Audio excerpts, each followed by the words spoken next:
पति से पहले पत्नी की मृत्यु क्यों होनी चाहिए? गरुड़ पुराण का कड़वा सच। पति से पहले पत्नी की मृत्यु क्यों होनी चाहिए? यह प्रश्न जितना सरल दिखता है उतना ही गहरा और रहस्यमय है। इसका उत्तर केवल भावनाओं में नहीं बल्कि धर्म ग्रंथों के गूढ़ ज्ञान में छिपा हुआ है। प्राचीन समय में एक नगर में एक धर्मनिष्ठ पुरुष रहता था जिसका नाम धीरज था और उसकी पत्नी सुमेधा थी।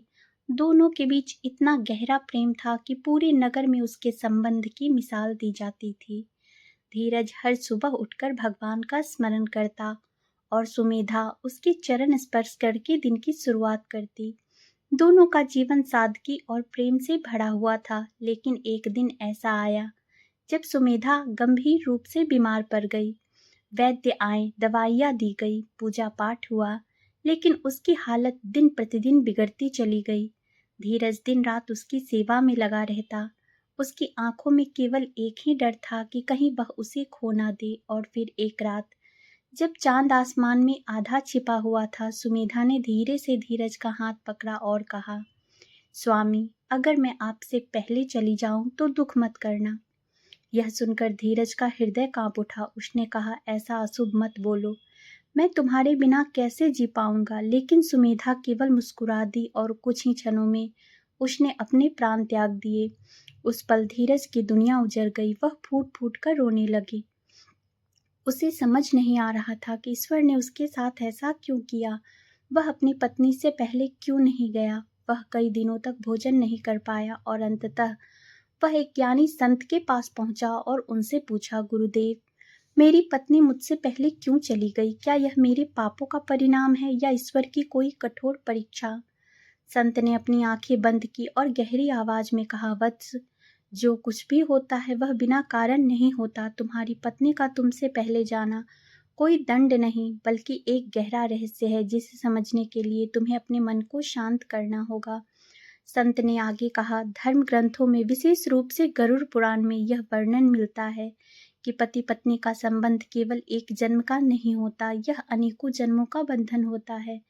जब दो आत्माएं मिलती हैं तो वे अपने साथ पुराने कर्मों का भी हिसाब लेकर आती हैं, और जब उनका वह हिसाब पूरा हो जाता है तब उनमें से किसी एक को पहले जाना पड़ता है। धीरज ध्यान से सुन रहा था। संत ने कहा, कई बार पत्नी का पहले जाना इसलिए होता है क्योंकि उसका हृदय अधिक कोमल होता है। वह अपने पति के वियोग का दुख सहन नहीं कर सकती।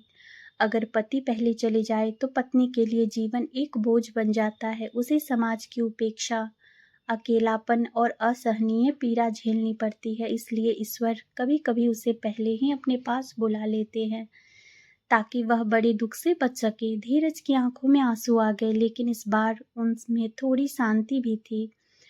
संत ने आगे कहा, लेकिन यह केवल एक पक्ष है, दूसरा सत्य और भी कठोर है। कई बार पत्नी का पहले जाना इस बात का संकेत होता है कि उसने अपने इस जन्म के सभी कर्म पूरे कर लिए, उनका जीवन उद्देश्य पूर्ण हो चुका है, जबकि पति को अपने कर्मों का फल भोगना बाकी है। इसलिए उसे इस संसार में रुकना पड़ता है और अपने जीवन की यात्रा जारी रखनी होती है।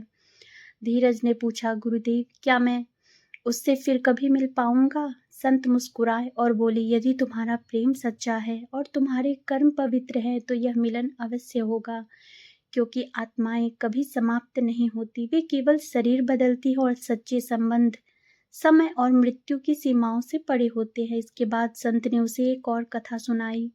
एक बार एक पतिव्रता स्त्री थी जिसने अपने पति की सेवा में अपना पूरा जीवन समर्पित कर दिया। जब उसकी मृत्यु का समय आया तो यमदूत उसे लेने आए। उसने उनसे पूछा, क्या मेरा पति भी मेरे साथ आएगा? यमदूतों ने कहा, नहीं, उसका समय अभी नहीं आया है। तब वह स्त्री मुस्कुराई और बोली, तो मुझे पहले ही ले चलो, क्योंकि मैं अपने पति को दुखी नहीं देख सकती। यदि वह पहले चला गया तो मैं जीवित रहते हुए भी मर जाऊंगी। उसकी इस भावना से प्रसन्न होकर यमदूत उसे सीधे स्वर्ग ले गए। संत ने कहा, यही सच्चा प्रेम है, जिसमें अपने से पहले दूसरे के सुख और दुख का विचार किया जाता है। धीरज अब समझ चुका था कि उसकी पत्नी का जाना केवल एक घटना नहीं बल्कि एक गहरा अर्थ लिए हुए था। उसने संत को प्रणाम किया और अपने जीवन को नई दृष्टिकोण से जीने का निर्णय लिया। अब वह हर दिन अपनी पत्नी की स्मृति में अच्छे कर्म करने लगा, जरूरतमंदों की सहायता करता और भगवान का ध्यान करता।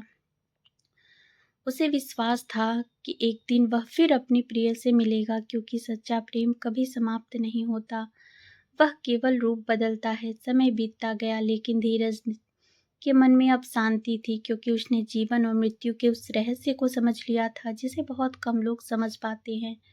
और यही वह कड़वा लेकिन सच्चा सत्य है, जिसे जानकर मनुष्य अपने दुख को भी एक नई दृष्टि से देख सकता है और जीवन को स्वीकार करना सीख सकता है।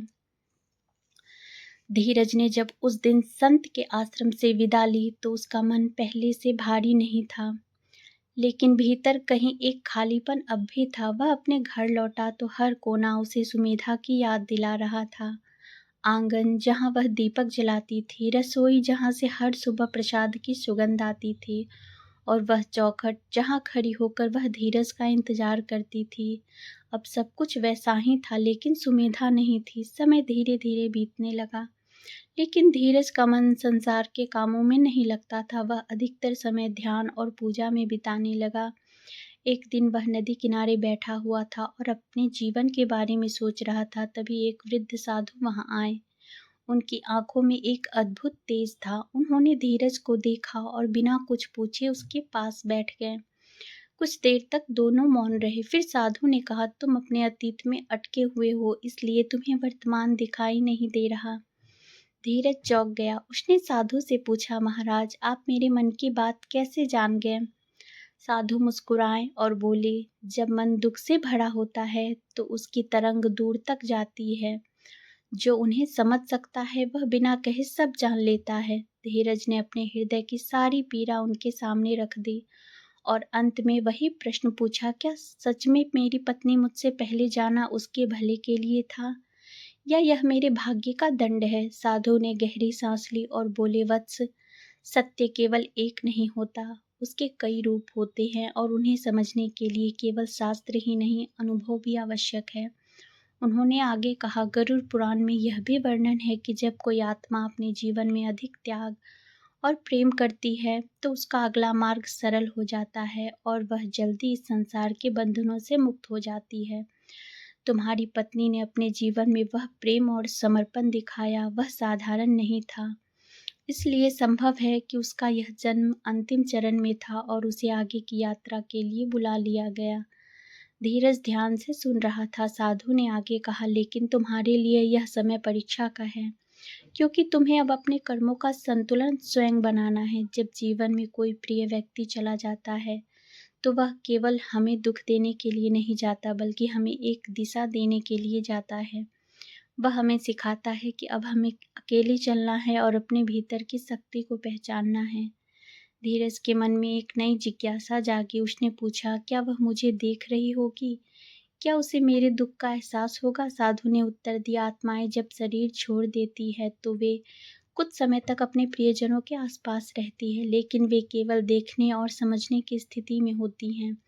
वे हस्तक्षेप नहीं कर सकती, इसलिए तुम्हारा अत्यधिक दुख उसे भी बांध सकता है और उसकी यात्रा को कठिन बना सकता है। इसलिए गरुड़ पुराण में कहा गया है कि मृत आत्मा के लिए अत्यधिक शोक नहीं करना चाहिए, बल्कि उसके लिए प्रार्थना करनी चाहिए ताकि उसकी आत्मा को शांति मिल सके।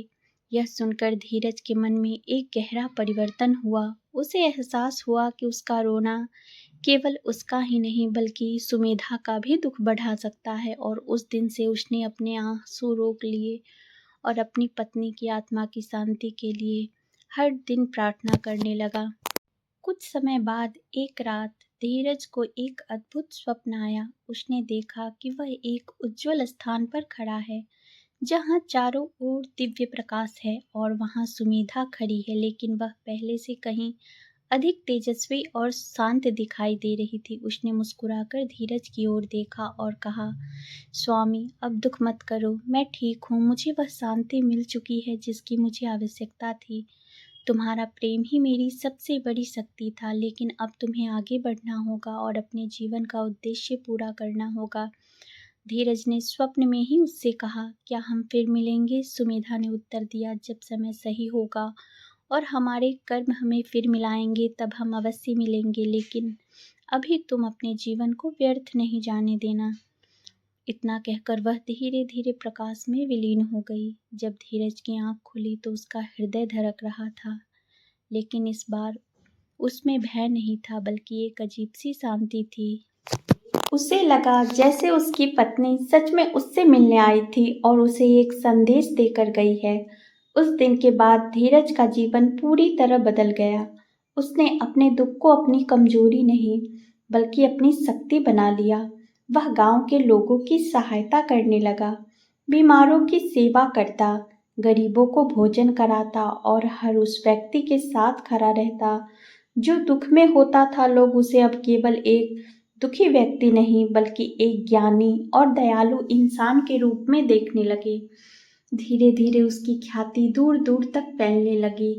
एक दिन वही संत जिन्होंने उसे पहले समझाया था, फिर से उसके पास आए और बोले, वत्स, अब तुमने उस सत्य को जीना शुरू कर दिया जिसे समझना कठिन होता है। यही जीवन का असली धर्म है, दुख को भी एक साधना बना लेना। धीरज ने उनके चरण स्पर्श किए और कहा, गुरुदेव, आप मुझे समझ में आ गया कि मेरी पत्नी का जाना एक अंत नहीं, बल्कि एक शुरुआत थी। उसने मुझे वह सिखाया जो शायद वह रहते हुए भी नहीं सिखा पाती। संत ने आशीर्वाद दिया और कहा, यही वह कड़वा सच है जिसे तुम जैसे बहुत कम लोग स्वीकार कर पाते हैं, लेकिन जो इसे समझ लेता है उसका जीवन बदल जाता है। और इसी के साथ धीरज की कहानी एक नए मोड़ पर पहुंच गई, जहां उसका दुख अब एक प्रकाश बन चुका था, जो न केवल उसका बल्कि दूसरों का भी मार्ग रोशन कर रहा था।